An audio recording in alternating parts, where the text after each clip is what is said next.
Hello, this is the Ramblings of an Undisciplined Mind podcast for Monday, June 27th, 2016. As of this recording, Sierra is still missing.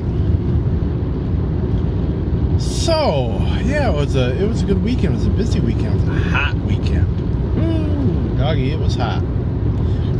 We were in the 80s Saturday, and we were in the 90s Sunday. And we spent a good chunk of time, both days, at a church with no air conditioning. And it's not the good heat, it's the muggy heat. And the first one was for my nephew's open house, and the second one was for a retirement party for the pastor of that church who was retiring. And we stayed for that. So, yeah, it was kind of a hot weekend. Fortunately, where we were staying at the in-laws, they had air. But yeah, and it's hot today. It's like 91 right now. Tomorrow it's supposed to cool down. We're supposed to get to about 75. So that would be nice. You know, I like heat, but I don't like the muggy heat. And you know, in Michigan, typically heat brings humidity. It was wild because we went to this restaurant Sunday night before we came home, and it rained while we were there. There was this front that was coming through, and it rained pretty good. And by the time we were leaving, it was done. And we were walking out, and it was just like, wow, the humidity. It was just like it smacked you in the face. It was so much more than there was even before that. It was like, wow, glad we're getting in the car where we have air. The other thing I did this weekend is on Friday, I actually got around to renting Deadpool. And I wanted to see this, you know, it's the first Marvel movie that's rated R, and you know, people seem to really like it when it came out, and I didn't really have the time when it came out to go see it, so then I'll wait for it to come out on rental. So I rented it Friday night, and you know, I did enjoy it. It has some cool bits in it, but at the same time, I was kind of like, I didn't love it. You know, like Guardians of the Galaxy. I'd probably say I love that movie. That was a great movie. And I mean, yeah, I enjoy all the X-Men movies and all that. Yeah, this was good. I mean, I'd watch it again. I'm not saying it was bad, but it did have some things about it that were. It had a lot of humor in it, and it's definitely not your mother's Marvel. You know, there is. You know, a little bit of gore, not too bad. I mean, I'm not a big gore guy, and this was fine. You know, the level that they had in that, it was less than some movies I've seen, and some of the jokes were pretty funny. I did laugh at them. You know, there was this one bit where he was trying to fight, I think it's Colossus from the X-Men, big metal guy, and he like broke both his hands and then broke his feet, and they're just kind of hanging strange, and he's still trying to fight him, and that was kind of funny.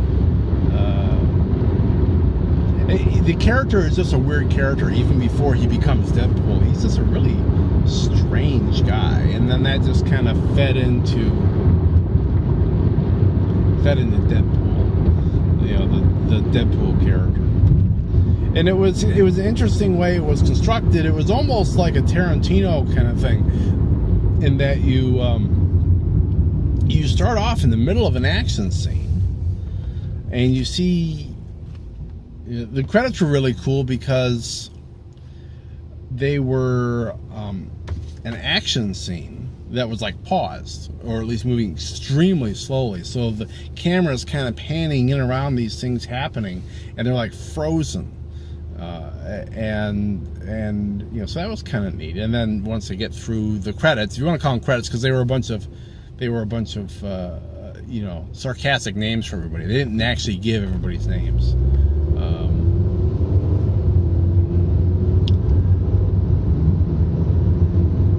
And then when it starts, you get to a point, and through the action sequence, and you get to a point, and then he says, well, let me back up. And you kind of back up and see how he got to that point. And then he cuts you back to where Deadpool was after this fight. He says, okay, we're all caught up. They broke the fourth wall a lot, which is kind of fun. But at the same time, it's like, it's fun when it's used in moderation. And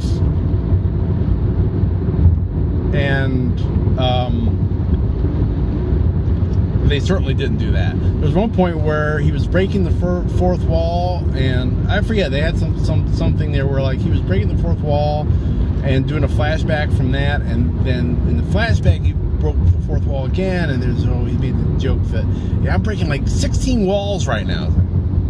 So the bit that really, I think, worked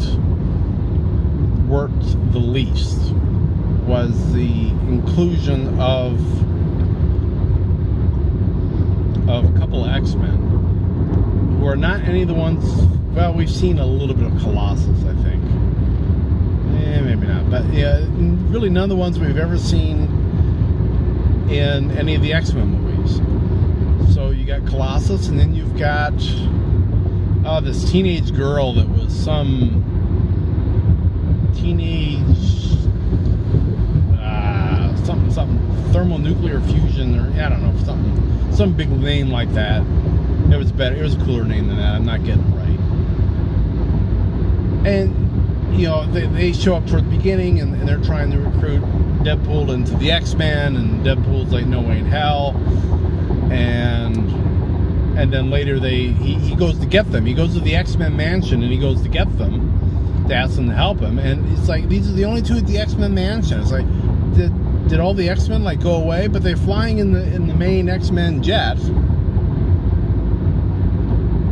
But there's no Xavier. There's no anybody else. So that was kind of weird. And they added to a fight scene. There was a big fight at the end, not surprisingly. And they kind of added to the fight scene there because they could have, two fights going on at the same time.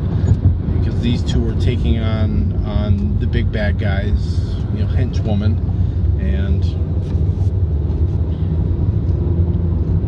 then, of course, then that left Deadpool to take on the big bad guy. And so that was kind of cool, but at the same time, they kind of felt tacked on. It's like, we want some X-Men in this thing to somehow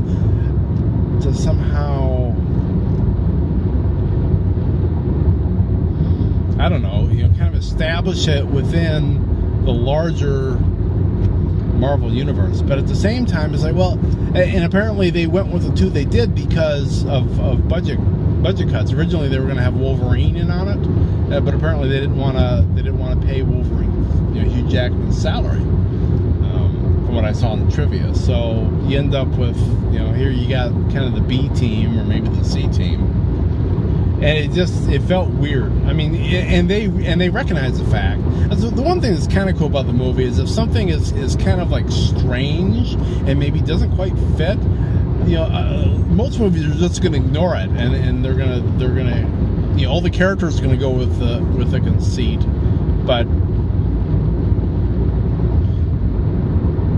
but they're not going to address it. Whereas this movie, toward the end there, when he went and grabbed these two guys, showed up at Xavier's mansion to grab these two guys, he's at the door. He's like, "Hey, I need you to help me with a fight," and the two of them come out, and Deadpool kind of looks inside. It's like, is it just the two of you in there? Made some comment that showed that they were cognizant of how weird it was. So that was moderately enjoyable.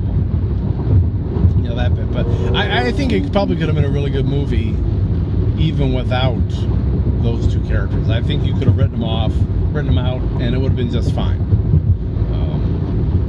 Maybe have Deadpool take out the henchwoman, or maybe expand the fight so he's fighting the two of them at once or something. I think something like that could happen. So, if they have another one, I'll watch it again. I might rent it again, though. I don't know that I would go see it at the theater. I might. Yeah, I guess it depends on how it looks. But, I would probably give it a B. Or if I want to do like stars, I'd probably give it, what would I give it? Probably 3.5, maybe 4, no lower than 3.5. Probably 3.5, yeah. Because I enjoyed it, but it wasn't like when I do Amazon books. 4 means I liked it. 5 means it blew me away. 3 means it's meh, it's okay. And so 3.5, I think it's about is about right for this thing. Yeah, I liked it, but it wasn't the greatest. So yeah, that's what I was thinking about, Deadpool. So, but I think that's it for today. I will be back tomorrow. I'll be talking to you then. So, be seeing you.